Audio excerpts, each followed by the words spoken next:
Hello everyone. आज का जो हमारा वीडियो है इसमें हम बात करेंगे रीड फंक्शन इन डेटाबेस। तो स्टार्ट करते हैं बेसिकली।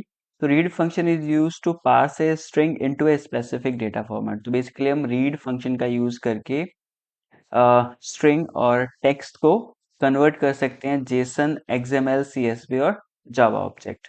अभी कब यूज होगा?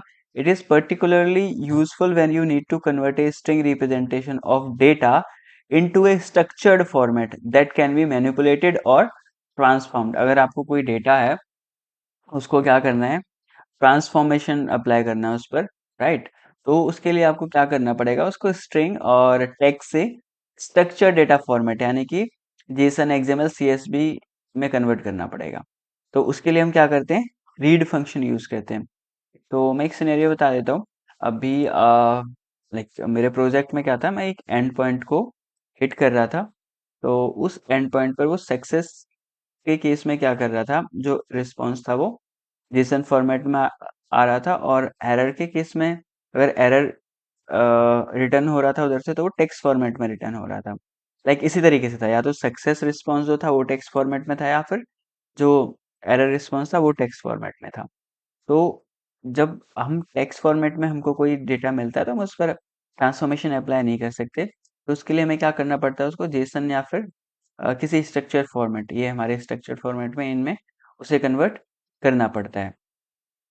तो उस केस में हम रीड फंक्शन का यूज़ करेंगे। देखिए, जैसे कि मेरे पास ये रीड फंक्शन है, मैं इसको कॉपी कर लेता हूँ और डेटा भी प्लेग्राउंड पर चलता हूँ, ऑलरेडी यहाँ पर है।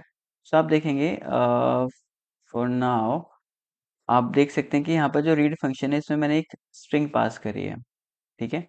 तो एक ऑब्जेक्ट है but it is in the form of string, एक जेसन ऑब्जेक्ट है, बट देख सकते हैं आप, आपका ये जो ऑब्जेक्ट है स्ट्रिंग के अंदर यानी सिंगल कोट्स के अंदर इनक्लोज्ड है, it means it is a string. तो मैंने क्या किया, इस स्ट्रिंग को कन्वर्ट कर दिया किसमें, जेसन में, राइट। इसी तरीके से अगर मैं बात करूं तो हमारे पास एक ये फॉर्मेट है रीड का, और यहाँ पर आप देखेंगे कि आपके पास ये जो डेटा है ये एक्सएमएल डेटा है, but it is in the form of text, right. तो अब आपको इसको एक्सएमएल में कन्वर्ट करना है, तो यहाँ पर हम स्पेसिफाई कर रहे हैं जिस फॉर्मेट में कन्वर्ट करना है, एक्सएमएल में। सो आप देख सकते हैं ये ए एक्सएमएल होना चाहिए था, इट शुड बी। सो आप देख सकते हैं ये क्या हो गया, एक्सएमएल में कन्वर्ट हो गया है, राइट। एंड अगर आप यहाँ पर जेसन चूज करेंगे तो वो जेसन में भी कन्वर्ट हो पा रहा है। Okay, so for now, okay, so XML. अगर मैं, ओके फाइन, अगेन इधर चलते हैं और हमारे पास क्या है, ये एक डेटा जो है स्ट्रिंग फॉर्मेट में है, इसको मुझे सीएसवी में कन्वर्ट करना है। Can not coerce array to, because यहाँ पर क्या है, एक्सएमएल है। अगर मैं यहाँ पर सीएसवी चूज करूंगा तो कन्वर्ट हो गया है किसमें, सीएसवी फॉर्मेट में। ये टेक्स्ट में था एक्चुअली, ये this is also a CSV format, but मैंने क्या किया इसको, बट ये टेक्स्ट में सीएसवी नहीं है, बट ये क्या है, एक स्ट्रिंग है। तो स्ट्रिंग को सीएसवी में कन्वर्ट करना था, तो ऐसे क्या किया, कन्वर्ट कर दिया। इसलिए यहाँ पर मैंने फॉर्मेट सीएसवी चूज कर लिया। अगर मैं यहाँ पे जेसन चूज करूँ तो जेसन में भी कन्वर्ट हो पा रहा है, बिकॉज लाइक थोड़ा सा कॉन्ट्राडिक्टरी है। लाइक आप देख रहे होंगे यहाँ पर फॉर्मेट मैंने सीएसवी दिया है, यहाँ पर जेसन कर दिया। तो इसलिए मैं यहाँ पर लाइक प्ले ग्राउंड है ये, डेटाबेस प्ले ग्राउंड, तो इसलिए मुझे इस टाइप से करना पड़ रहा है। अगर आप ट्रांसफॉर्म मैसेज पर जाके ट्रांसफॉर्मेशन करेंगे तो जब आप इस तरीके से टेक्स्ट सीएसवी लिखेंगे तो वो सीएसवी में कन्वर्ट हो जाएगा। ओके, इसी टाइप से। ओके, तो अब मैं आपको एक चीज दिखाना चाहता हूँ। ये तो आपने देख लिया कि आपको जब डेटा मिलेगा लाइक स्ट्रिंग फॉर्मेट में, तो आप उसको कोरस्पॉन्डिंग किसी स्ट्रक्चर फॉर्मेट में कन्वर्ट कर सकते हैं with the help of read function. अगर मैं आपको ये दिखाऊं, ये देखिए ये जेसन में है पेलोड, मैं इसको क्या कर देता हूँ, इसका टाइप चेंज कर देता हूँ टेक्स्ट।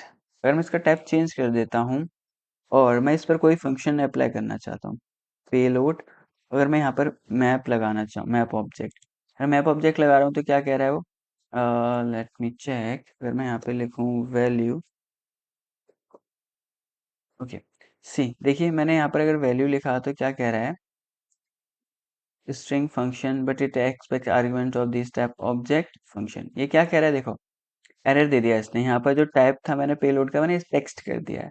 उस केस में मैं इस पर ट्रांसफॉर्मेशन अप्लाई नहीं कर पा रहा हूँ। मैप ऑब्जेक्ट मैंने फंक्शन लगाया, तो ये क्या कह रहा है, you call the function map object with these argument string and function but it aspects arguments of this type object and function. Because हमें पता है मैप ऑब्जेक्ट जो फंक्शन है वो हमारा इनपुट क्या लेता है, एक ऑब्जेक्ट लेता है। बट ये क्या कह रहा है, आपने क्या पास किया है, स्ट्रिंग। बिकॉज यहाँ पे मैंने फॉर्मेट क्या लिया हुआ है, टेक्स्ट। तो ये काम नहीं कर रहा है।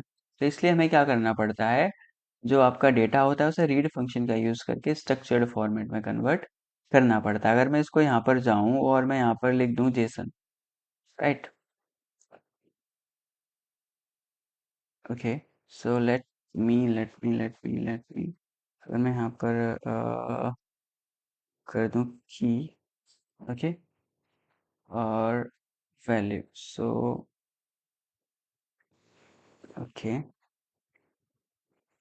की एंड वैल्यू। सो आप देख सकते हैं, बट आपको इसको ऑब्जेक्टिव फॉर्म में करना है तो हम इसको रैप कर देंगे, I mean, okay. So but यहाँ पे सी एस भी एक्चुअली जेसन करने दो मुझे, मैं इसे जेसन करूँ और इसको यहाँ से हटा भी देता हूँ, राइट।